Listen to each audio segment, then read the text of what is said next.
But first, Australia has taken one of the toughest calls on child safety online. It has blocked all social media accounts for anyone under 16. Every major platform now has to shut down these under 16 accounts and verify the age of every new user. The idea sounds simple: keep kids away from addictive feeds, targeted content and unsafe interactions. But the moment the ban kicked in, the enforcement gaps became clear. Shared devices, VPNs, adult logins make the rule easy to bypass. The first pushback has come from YouTube. The platform says blanket bans break supervised spaces like YouTube Kids and push children towards unmonitored apps where the risks are even higher.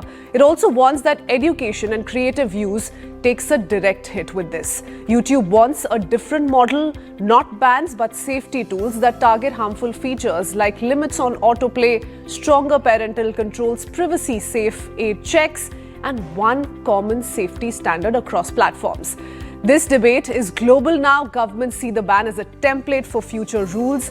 Tech giants flag privacy risks and ID checks. Basically, what they're saying is that ID checks will mandate personal data, which could then open the doors to digital fraud, etc.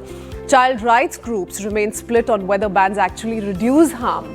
For India as well, this opens up serious questions. How do you verify age without hurting privacy? Are our parental controls strong enough? Will bans push kids into unregulated apps outside the country? The larger debate stays complicated because kids face both real risks and real benefits. Online platforms work differently, family use technologies differently, and one-size rules often miss how children actually behave on the internet. Amid all the policy noise, one thing that is steady is that parents still remain the first and most consistent layer of safety for children online. Let's listen into what Australian Prime Minister in fact said, because he's come out with repeated reassurances on how this is actually going to direct the young users' attention to outdoor activities instead of online obsession. Here's what he said. Listen in. This is the day when Australian families are taking back power from these big tech companies, and they're asserting the right of kids to be kids and for parents to have greater peace of mind.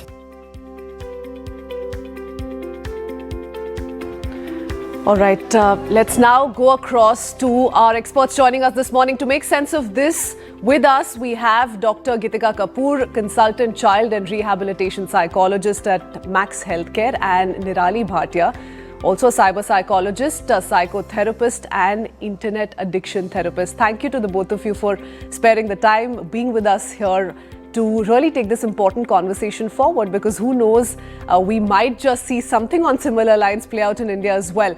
Dr. Geetika Kapoor, can I first begin with you and really go back to the drawing board and ask you what online use by anyone below the age of 16, let's say, typically does to a child's psyche? What does it do? So I think child psyche or adults, it gets us engrossed. It loses, the person using it loses a relationship or relatedness with the environment. So when Australia has done this at a nationwide level, we need to also understand it's like a family saying that I will create a different ecosystem for my child to develop different skills that are needed for children and youth. And when this happens at a nationwide level, we are doing some major societal changes that we should be doing, right? So the skills that need to be developed by 16 in terms of social relatedness, in terms of communication skills, in terms of managing my leisure time, knowing what I am all about, what my identity is, discovering self. These are important milestones for children. And what social media or any screens for that matter do for our children and adults is it breaks that connection. It engrosses the mind into mindless moving. And we know that social media platforms are curated with their algorithms to entice, to take them in, to attract, where the awareness of what do I want to do, what do I stand for, what do I want to be in the moment, it kind of breaks. People lose their sense of reality to an ongoing addictive behavior which is not mindful.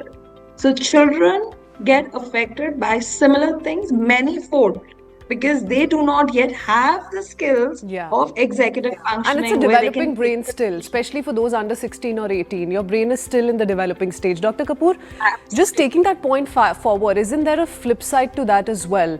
A lot of children, and they may be slightly biased in coming out with this reaction, but they've come out to opine and say that this is also likely to push us further into isolation, and COVID was one such example. So, peak COVID, that was the only way people and children were communicating with their friends.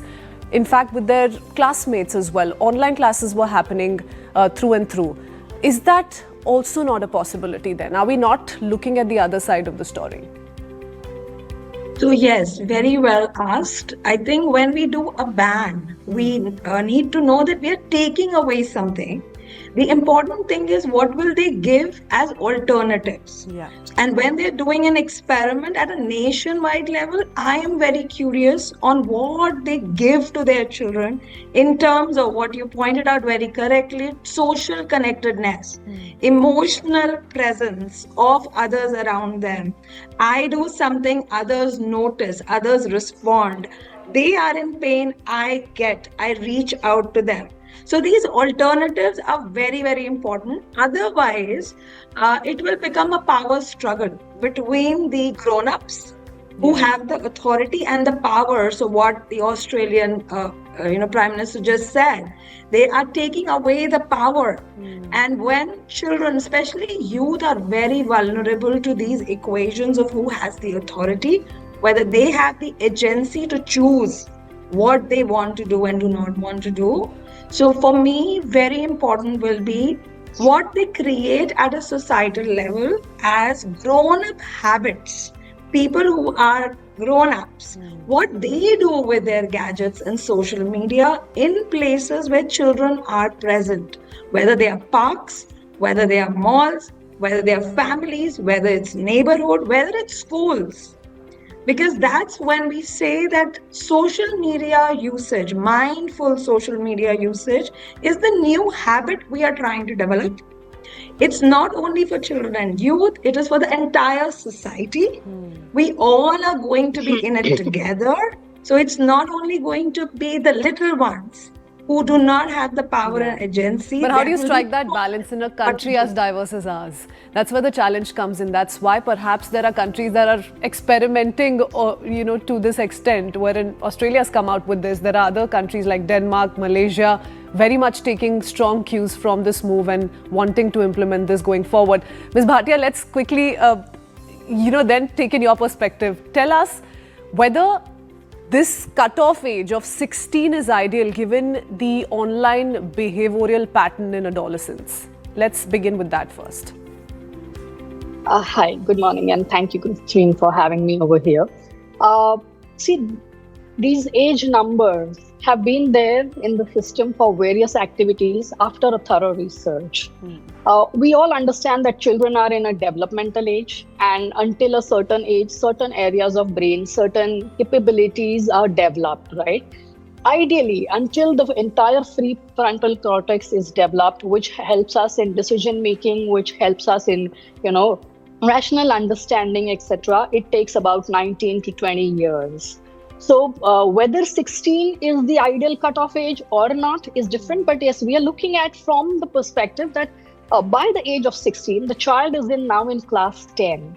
And then they're going to enter an university or a college environment from 17, 18 onwards. And that's where this figure of 16 comes up, which is reasonably decent for a child to be a little more adult, I would say, in terms of decision making, in terms of understanding the difference between what's appropriate from them and what's not appropriate. It's not 100%, but yet it's better. And then we can eventually introduce them to this entire, gambit of unmonitored completely entertainment driven environment, which we are talking about of social media, etc., which is designed to hold you, to hook you up over there. And that self discipline starts developing at that particular age group. So yes, we can go enough, because in Indian context, we still have schools till 18, which is a regulated environment. So we can stretch in our country, if we have to introduce something like this, we can stretch it up to 18 as well. But I won't disagree that 16 is not the ideal age or so. You're speaking of the transition. Just out of curiosity, Ms. Bhatia, would that not be a knee-jerk introduction to the online world then? So right after 16 or 18 for that matter, straight out of school when you enter college and you're exposed to all of these social media applications like Instagram, etc., that introduce you to the world outside, is that not going to be too much for a child at the age of 17 or 18? So let me give you an example of, let's say, a drinking age or a driving age. That's exactly like at 18, you are now having that access, or you are eligible to this. It is going to expose you. The only advantage we have over here in case of social media, that we have already been exposed. A lot of children have been exposed. So that kind of curiosity is still under wraps. Yes, for the newer generation, who is going to be born now, and then they are not going to witness, if a ban like this comes in our country, and then they're not going to witness at all the access to the social media, then it is going to be that, yes, gradually, it will be expected from parents, from societies, from education sector, to prepare them to a big, large world, which is, full of overloading content as such. So, I mean, there is a way how we have, we raise our children. Like we say that it takes a village to raise a child, right? So we are looking at a collective effort of educational support, of parental support, of guidance, of even the support from the social media intermediaries, that yes, when you start giving them an access at 16, post 16 or post 17, you need to start with a certain limited environment access, and then you allow them. I mean, we can do that, a progressive access. I mean, children were not exposed to YouTube Kids or Instagram, let's say 10 years ago or 15 years ago. True. So we've all been raised in that environment. A little bit of tweaking, I'm sure, is a reality that we all can turn into a possibility in the future. Do understand that point. Dr. Kapoor, I now want to understand from you what happens to a child's psyche. So early exposure, what does it typically do to a child? And is there scientific evidence to prove that early exposure can lead to anxiety, low self-esteem, or even attention problems? And can you give us some examples, really? Yes, and I think post-COVID, we saw a lot of research come in because the media use or the electronic gadgets use became rampant. And it was unmonitored also, though it was monitored by schools, but it was unmonitored at home as well. The social behavior of people, humans, is programmed to observe and learn. And from a very early on stage, even a newborn starts noticing voices around them, the eye contacts that come to them, people that talk to them. And it has been shown in research that it takes merely 4 hours after birth for children to start discriminating sounds from their home languages, language that has been spoken around them.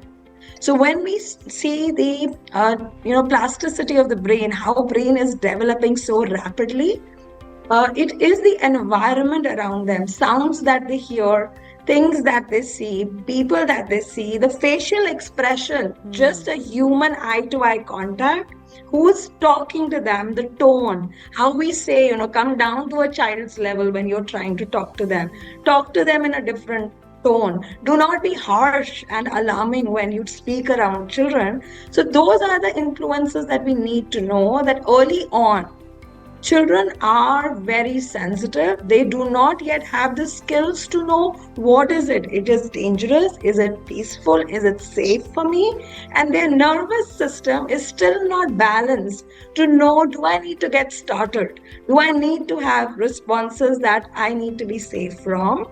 So, in that background, to understand how vulnerable a young mind is, for us as adults, it's very important to create an ecosystem that gives them a feeling that I am safe, this is my place, this is where I need to be. And if something happens, I know who to run to, Yeah. who to go to. And right now, I'm also very, very conscious of how adults respond to a child, how adults in a family, the family members, are responding to a child more than ever in human history. Connectedness to a child has become more and more important because our families are shrinking in size. Children are on their own for a lot of hours in the day. So are you saying family Whether we are support looking at counts? rural, If a child early on is also exposed to social media or the online world, how parents are responding to that kind of exposure also counts and plays a huge role. Is that what you're saying? I would also say what adults are doing, what family members are doing with their social media usage counts, because that's observational learning at its best. So when they see a parent scrolling and have a little smile or a relaxed feeling on their face, they automatically get drawn to, oh, that's fun. That sounds nice. And when they say, no, you can't do it, I can do it. So these are the norms that all through human history we've seen that children have questioned, why can you do it and I can't do it? So it's going to be that narrative also that adults need to start looking in saying how are we responding to it. And it's not what an age-old example we have is if there is a electronic socket and the child is moving towards it, how adults respond to that, whether they get startled or whether they channelize them, redirect them calmly, matters whether the child is going to go to that electrical socket again or not. Similarly, if a parent discovers that my child is using social media, if they're using it unsafely, if they've been on websites that are not considered safe for them, how they respond is very, very important. It's also a for repeat young almost mind. of the story of the example we've all heard of growing up, which is you can't stop your children from watching television if you yourself are glued to television sets. So it's almost a repeat of that on a very simple analogy basis. Ms. Bhatia, tell us now a little bit about the cyber side to this kind of psychology. What are the most dangerous online behaviors that you've witnessed in children under 16 or 18? Is it grooming, cyberbullying, or again attention problems? What is it? There's a plethora of problems, that we've seen across. See, I run a not-for-profit, which is an anti-cyberbullying organization, and we worked over 10,000 plus cases where more than 70% of the victims who are writing to us are under age of 18. So they are children primarily. The youngest is from 9 years and, onwards. Most common problems that we see in children is verbal abuse, sexual abuse. Then it grows bigger to bullying and grooming. These are ones which are extremely directly targeted towards children and very difficult to identify. Now, so children largely spend their times, at least the ones we worked with, is either on the gaming platforms or these are those short videos on YouTube. These are the ones they are glued to. And it starts with a simple interaction because all of these apps and platforms facilitate multiplayers, right? So you begin with somebody known, but then that person is going to add somebody and that person is going to add somebody, and then you don't know who are you talking to. All of them have enabled the microphones and the audio systems. So a lot of information is going directly and indirectly. In terms of, majorly cases that we've seen is exploitation over these apps. So it is also, there are cases where I worked on where a child is being groomed, how to steal the credit card from their parents and how to make those payments online. Otherwise, they are being bullied and they're being threatened online. There's also now the AI-driven threats, where children are also at the perpetrator end, but they do not know where to draw the line, what's becoming not safe and a safe behavior. They are experimentative. They are explorative.